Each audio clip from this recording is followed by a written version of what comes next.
of the things that really, really bummed me out and bugged me no end was the whole, like, none of the press, discussing Biden's decline. We started talking before we turned on the recording that, my mother has Alzheimer's and I've seen this and I saw certain things with Joe Biden and he was failing. And the media's failure on that was so spectacular. And so many of us were writing about it at the time, like, stop, this is going on. You need to address this. And I remember after the election, Chris Kaliza, and it's not meaning to dump on Chris Kaliza, but he just made this video of himself like, well, I guess I got it wrong. I believed what the White House was telling him. Like, dude, open your freaking eyes. What? This is, I kind of can't take this seriously. And yeah, it's got to stop. It's got to stop. Yeah. When Los Angeles is fully on fire, do you wait for some sort of affirmation from the TV to tell you, or can you just see that it is on fire? I found that amazing. And this is a good segue to what I think is the best political podcast. If you have not heard of it, Nancy makes appearances on it, and man, I was just completely glued to it during the election season, and it's still quite useful right now. And that's Mark Halperin's podcast. Yeah. And Halperin said with such conviction, and for those who don't know, he tries to play it down the middle about as well as he can. And he tries to get people from both perspectives on. It's fascinating too, because he'll have just listeners on. He'll have just regular people debating politics with each other. And he tells them that we're trying to do this all in peace, love, and understanding. And the presumption of grace. And the presumption of grace. It's very important that I add that. But he said, I think this is just one of the greatest media scandals. And he said it with such conviction, the hiding of Biden's decline in dementia. And he was treating it with this seriousness and in some ways righteous anger that it made it occur to me that it did deserve that. I mean, I could see it and I thought it was insane, but there has not been any sort of rending of garments within media beyond that. Maybe it hurt the Democrats politically that they didn't move on this, but there's not this sense of that's wrong. It's just wrong. It's wrong to lie to people. It's insane. You can't do that. That's somebody who's unfit shouldn't be in charge of things. It's crazy that you guys play defense instead of playing offense on this one. This is why we have a media. Okay. So there are a lot of reasons I don't like Kamala Harris. One being she put the back page guys, the New Times guys in prison, and one committed suicide, and she just has no problem with that whatsoever. That's a longer story. But here is what, like, if I didn't know anything about that, and I really didn't have any feeling about her whatsoever as being vice president, because she didn't really make that big of an impact, here is where I would have known for sure I could not vote for her. Number one, she's the vice president. We are going to assume that she occasionally has some contact with the president. We don't know how much, but we're going to assume she has some contact. Okay.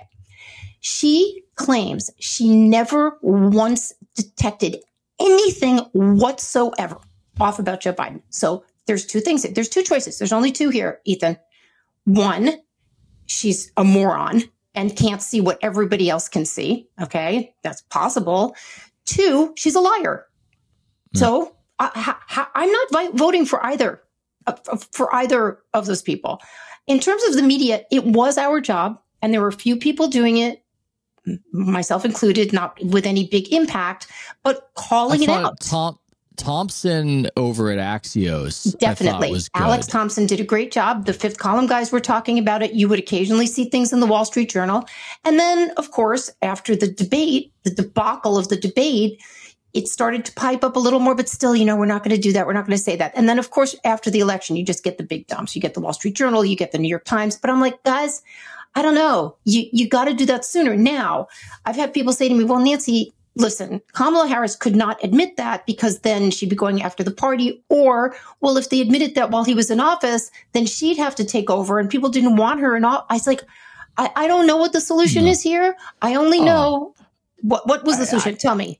What would the solution I didn't know that we were going to be relitigating this, but I felt, no, it's okay. It's okay. Because it is a take I had where she was interviewed immediately after the debate debacle, and some said it was a great moment for her. I can't remember what diplomatic razzmatazz was said, but I looked at that as a Napoleon seeing the crown of France on the ground moment, where if you want it, you seize it right there. You go, look, love the guy, respect the guy, but I think it's time for a change, and see if people gravitate to you or not. When she didn't do that, in my mind, I thought, hey, maybe this works out and maybe gets the nomination and wins, and this is the roundabout way. And it did happen that way. She did get the nomination. The party agreed on it and got a fair shot at it. But to me, that's, if you're a leader and you're ambitious, that's the crown is on the ground. It's right there. I have a theory about that. My theory is that, first of all, I've talked to people in the Halperin universe who said that they knew in 2018 that he was already losing a step, and definitely by 2019. It was understood that he had lost a step, but he was the guy. He came in. Okay, so he's the guy. They knew for a very long time that he was not going to be able to run in 2024, but they didn't know what to do. They painted themselves into a corner. Now, if they announced Harris as the presumptive nominee, the person that they were going to back in July, that gives a lot of time for oppo research, right? And that gives a lot of time to start digging, which they eventually did. But when they announced her, you saw that there was that like absolutely giant short moment of frothy support for her and $1.2 billion, something like that. Yeah, I think I can use a sports, but they were trying to run out the clock. They thought, let's give it a limited amount of time, and maybe we can keep that like momentary, the Dems, we hate Trump, blah, blah, blah. We'll keep it going, and but they couldn't do it. And then of course she kept stepping on her own, whatever ladies step on when it's a problem. And she just didn't work out. So you're too sexist to think women use rakes? Is that what you're saying to us right now? So anyway, something like that. So that's my theory. I think the Democrats very well knew that they were going to put her in there. I mean, who else could they put in there? Michelle Obama? Speaking of that, boy, that's some big gossip going around about that. I don't know what to make of that gossip. I don't know what to make of it. I don't know what to say about that one. I don't either. It would be interesting. It'd be interesting if that becomes more than mere gossip. Perhaps. Okay, well, let's talk a little bit about the Halperin universe. You wrote about it. You're on this show. I think a lot of people listening, some of you know about this show, two-way. A lot of you might not. I just found it so cool, so fascinating. So cool. Some of the best moments when I would be listening to it, he just has this YouTube show and he'll just invite some of the listeners on. I saw a Biden/Harris supporter debate January 6th with a Trump supporter, and they're just two regular guys. They're not any sort of civil, both giving their perspective, one on why this was completely disqualifying, the other on why it was exaggerated by the media, and just a civil back and forth. And Mark said something that stuck with me when he said it, which is, look, we're going to stay on this. We're not going to settle this tonight, but we're going to stay on this because this is the only place in America where this conversation is happening. And I thought,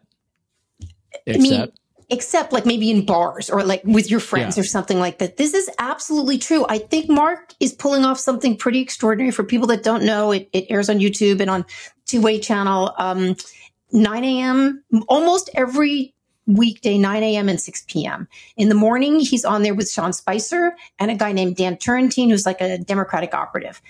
They're both pretty charming. They come from different positions quite often. It very rarely gets heated among the three of them. And then there are people watching if you're on the live Zoom. And Mark will call on people and say, okay, hey, Sue, tell us where you're calling from. And before the election, if you want to share it, like who you're voting for, they say the thing and they let them talk for like 10 minutes. Like, it's not like, okay, thanks, next. And you get to sort of air out these issues. And it truly, Ethan is not exaggerating. It's just everybody from the political spectrum. Sometimes it leans liberal. Sometimes it leans Republican. There have been libertarians. I think we even had a Jill Stein voter on there at one point. Yeah. One night I was on and Karl Rove was on. The next night it was Bill Bradley, the former, the New York Knicks player. And then he's in the senator from New York, and he's sitting in his car on the New Jersey Turnpike in order to do this. He's like pulled over. I mean, these people could not be more diametrically opposed politically, and it's all fine. And you sit there and listen. And I'm lucky he lets me talk sometimes because of what I'm writing or because he likes my work. And it is a great, goes on who's really great sometimes is Meghan McCain. She's really fun on there. She goes on with some regularity. So I highly recommend it. It's like nothing else that's going on that you can actually participate in. It's really fun. It also allowed me to see just how idiosyncratic the American voter is, how there's so much stigmatized summation, especially among journalists, about what kind of people vote for this or what kind of people like this or what those people are or what these people are. And you start hearing these individuals talk for 10 minutes and you go, oh, you're just a total weirdo. And I mean that affectionately. Yes. It's like you got to supporting this position through a brain process I couldn't have possibly imagined. And there are a ton of examples, but I'll just call up one random one where there was a woman and I think she was from Venezuela, and she was saying that Trump reminded her of Chavez, so that's why she was voting for Harris. And you're going, I couldn't have, okay. I can see where you got, but you would think like anti-communism, you would like the Trump, like many people, but there's a ton of stuff like that where I could not have predicted that was your opinion based on just a few of these bullet points. And there's so much of that. And you realize that it just comprises this massive mosaic of the electorate that is not reducible as much as you think it might be. That's exactly right. And it's sort of interesting too. If I have a dinner party and I come in and I tell everybody, okay, everybody, let's talk in our quiet voices, or let's talk in French accents, whatever. I give a bit of a directive, and maybe they're going to do it. Mark invites people in, again, peace, love, and understanding, presumption of grace, and everybody behaves themselves. I have yet to see a weirdo or a wacko on that show. Now, of course, I guess they could cut them, but they just don't. People come in and they're like, oh, okay, we're going to act civilly here. And look, it's kind of not what we get on Twitter. I don't know if you've noticed that. No. Yeah. No. Or even sometimes when you're just going to a coffee shop and someone starts screaming at you because you're wearing, not that I wear a MAGA cap, but I've seen this happen. I've seen people scream at other people because they have a MAGA cap. That doesn't happen there. They know you're a Trump supporter or you're a Biden supporter. Okay, that's fine. Let's talk. It's kind of amazing. So really, kudos and hats off to Mark. Yeah. What do you think about the origins of that? Do you read any meaning? Do you read any meaning into how, and I don't know the details of how Mark got Me Too'd out of the legacy space or the top person covering elections, but there's almost something to that where one of the best talents covering politics was excommunicated, I think. And again, I don't know much about the details. I don't want to say an ideological panic, but let's just say that a lot of people who were competent were getting tossed out due to a certain sentiment that was popular. The Louis C.K. was another one where he is bad now. And now nobody cares, it would appear.